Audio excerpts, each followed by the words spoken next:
Quando quiser. Tá gravando. Eu pensei que fosse uma mandinga. Eu pensei que ele estivesse fazendo um negócio tipo assim. Energia positiva. Pô, vocês dois estão de pé de mim, meu. Dá pra botar um biombo aqui? Graças a Deus você filmou isso, gente. Não é gripe. Eu acabei de fazer o teste com o Covid e a moça falou, é profundo, tá? Aí tocou no meu cérebro, voltou. O espírito tava guardado. Mas foi muito bom. Você não achou que fosse um negócio meio... Eu achei assim, high five.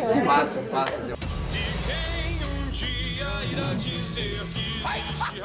Eu amo rock and roll. Acho que a gente tem que ser livre pra viajar, conhecer gente. A gente tem que voar. Foi a primeira coisa que veio na sua cabeça, sem pensar muito. Eduardo, Mônica.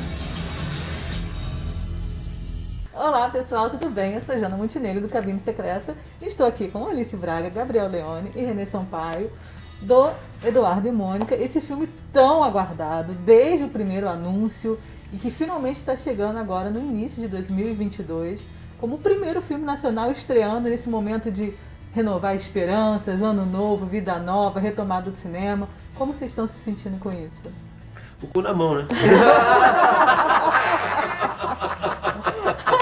A verdade é essa, a gente quer tanto tempo botar esse filme na tela do cinema, passamos pela pandemia, a gente ia estrear antes e não teve a possibilidade, mas agora a gente está tendo, acho que talvez um momento mais precioso ainda, o filme se torna mais especial, acho que acontecendo nesse momento, depois que tantas pessoas passaram por tantas coisas difíceis durante essa pandemia, agora não terminou, mas estamos começando a voltar a uma vida normal, com vacina, com comprovante de vacinação, com medidas de segurança na sala de cinema, então a gente acredita que vai ser muito bom para as pessoas poderem ir para o cinema e receber esse abraço caloroso do Eduardo e da Mônica, que é um filme feito para a pessoa sair emocionada, leve, para cima, ao mesmo tempo que trata de emoções muito profundas, assuntos muito pertinentes. Então, estamos com muita esperança de que vai ser uma experiência boa para quem puder ir ao cinema. E eu acabei de ver o Eduardo e Mônica. Eu ainda tô assim meio tentando me distanciar aqui, personagem e atores, sabe? Porque é uma coisa muito pessoal, eu acho, para o público brasileiro, né? Desperta memórias afetivas, né? Que as gerações diferentes que vão assistir vão ter momentos diferentes. Eu sou dessa época, né? Então, Eduardo e Mônica é aquela música que tocava nas festinhas, nos violões. Eu pergunto para vocês, quais as memórias afetivas que essa música traz para vocês? O que vocês trouxeram de vocês para o Eduardo e para a Mônica? E o que vocês pegaram da Mônica e do Eduardo? Engraçado que eu ouvi a música pela primeira vez, se eu não estou enganada, porque é uma memória muito afetiva que eu tenho, foi com o Jorge Furtado, o diretor de cinema, roteirista brasileiro, que é muito amigo da minha mãe, e eu lembro de ter mais ou menos uns 11 anos de idade, por aí, de ouvir com ele, ouvir a letra, a história, esse roteiro, né, que é a música. E desde então, como você falou, né, ouvindo em festinha e tal, então eu cresci muito com isso. Para mim foi uma honra quando o René e a Bianca de Philips, que é a nossa produtora, me convidaram, porque todo mundo tem um imaginário popular, né? Faz parte da história da música brasileira. Gosta ou não da Legião, você já ouviu essa música, então para mim foi uma honra muito grande poder participar. Então foi uma música que eu cresci ouvindo, como você disse, né? Como adolescente, sempre passou pela minha fita cassete, porque eu sou de 83. E eu acho que o que eu trouxe de mim foi uma coisa que o René me incentivou muito e me inspirou muito e queria que eu trouxesse, que é um pouco um lado solar, trazer o sorriso. Eu sempre faço personagens um pouco mais densas, mais dramáticas, mais fechadas. E o René queria muito que a Mônica tivesse esse lado mais solar. Então foi um jeito muito bonito assim para mim, como atriz, de sair de uma zona de conforto e também entender o quanto de mim eu podia doar para essa Mônica, para que ela tivesse uma jornada, que a minha energia pudesse ajudar em algum lugar. E eu acho que aprendi pra caramba com ela ao estudar sobre quem foi o Renato, porque dizem que o Renato era um pouco Eduardo, era um pouco Mônica.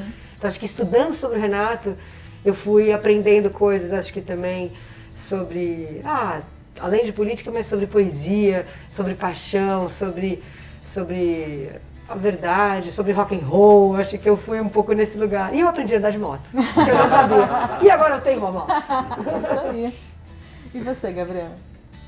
Pra mim, ter feito esse personagem foi a realização de um sonho, porque eu sou muito fã da Legião, por conta dos meus pais, desde muito novo que eu escuto em casa, e sempre me impactou muito, as letras do Renato principalmente.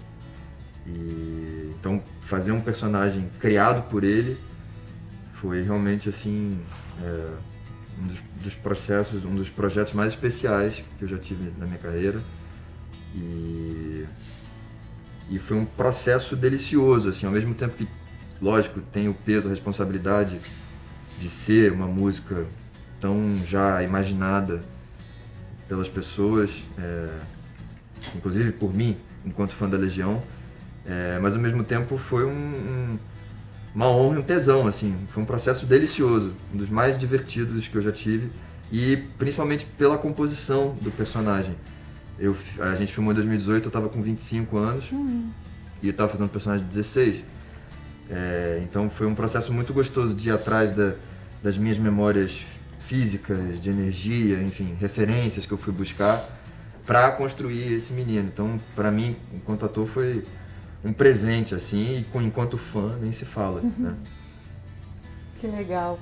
René, o filme, eu preciso dizer que, assim, ele é todo anos 80 ali, é tanto assim que eu acho que se espremer sai ali os anos 80, né? Tá em tudo, né? Tá na arte, tá na música, tá no figurino, tá em tudo, né?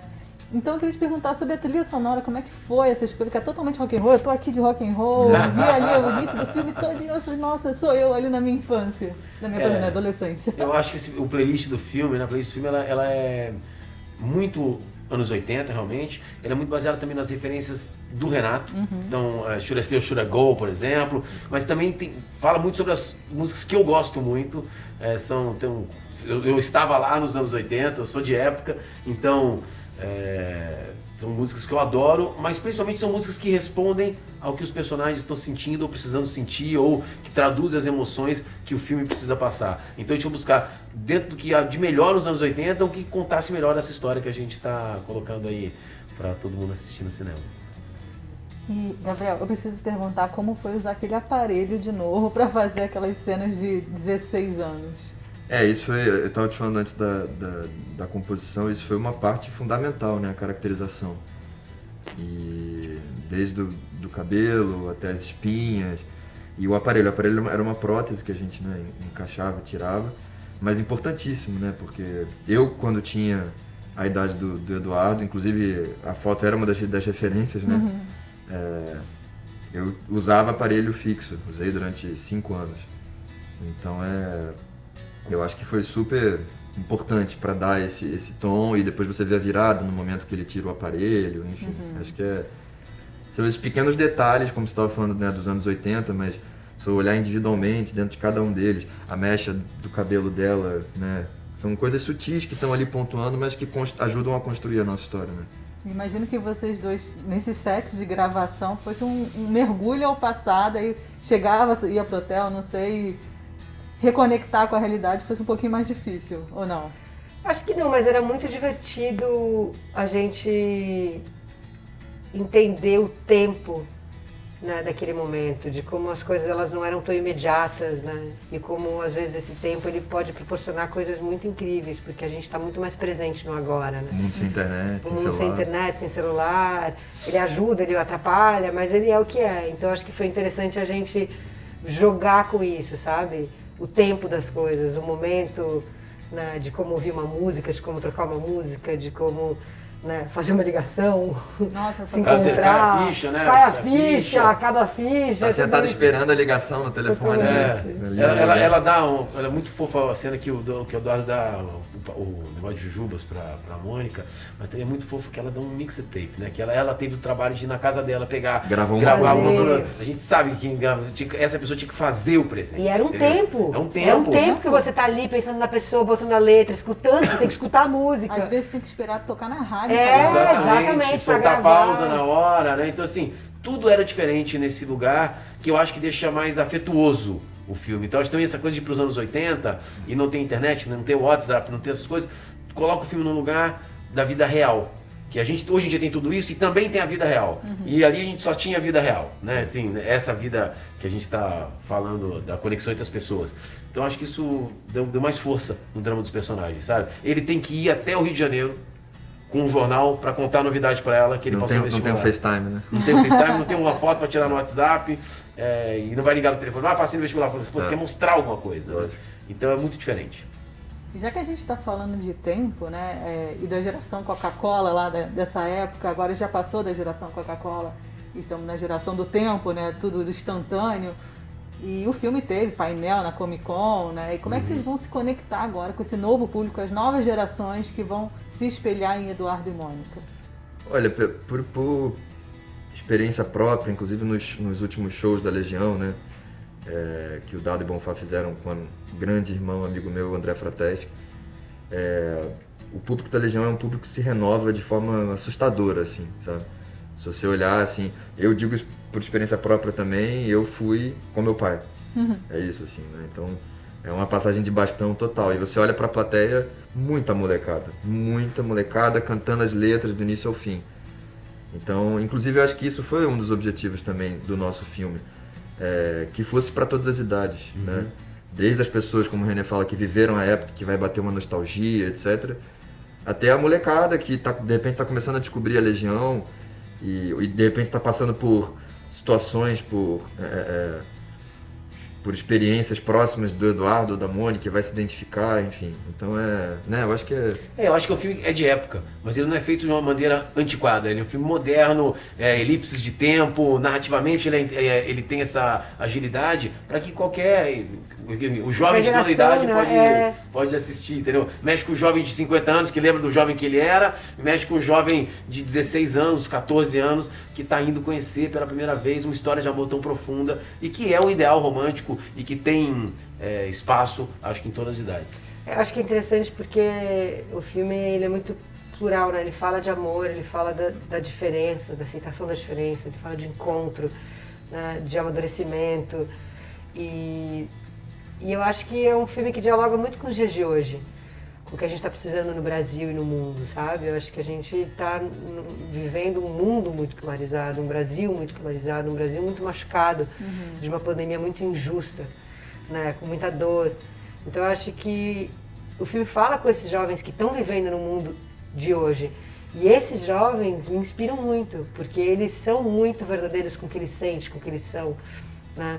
E com a questão de gênero, com a questão de raça, com tudo isso. Eu tenho muita esperança nessa geração. Então eu acho que eles, mesmo o filme sendo de época, eles vão se conectar através do que eles acreditam, que mais do que tudo, que é o amor e a diferença. E isso é muito potente para a transformação. Verdade. E é sobre isso, né? É uma história de amor. É uma história de amor. Essencialmente é uma história de amor. É uma tem história de amor. O rock and roll, tem o Brasil, mas é uma história de amor. E que vocês fizeram muito bem. Tem uma química muito palpável ali, assim. É totalmente o Eduardo e a Mônica ali, assim, não dá pra dizer que não é. Que legal, obrigada. E, René, eu queria te perguntar, depois de Faroeste Caboclo e agora Eduardo e Mônica, o que vem por aí de Renato Russo nessa trilogia, quadrilogia? A gente tem um projeto de fazer mais um filme realmente, com mais uma música de Legião, mas eu ainda não posso falar sobre esse assunto, sobre risco de morte. Mas vem por aí. Eu tô há 3 anos tentando descobrir. Eu tenho um projeto, eu tenho 3 músicas que eu sempre quis ver no cinema. Faroeste a primeira, Eduardo e Mônica a segunda e agora tem uma terceira que a gente quer adaptar. Vamos ver se vai dar certo, vamos trabalhar para isso. Tá certo. Muito obrigada. Eu desejo muito sucesso para esse filme, que eu acho que é um filme que reflete muito o sentimento de toda uma geração e várias gerações, como você estava falando, que se espelham nessas canções, especialmente em Eduardo e Mônica, porque é muito verdadeiro esse sentimento, né? E todo aquele cenário construído de rock and roll, mas de Brasília e Rio de Janeiro, né? E de Brasil como um todo.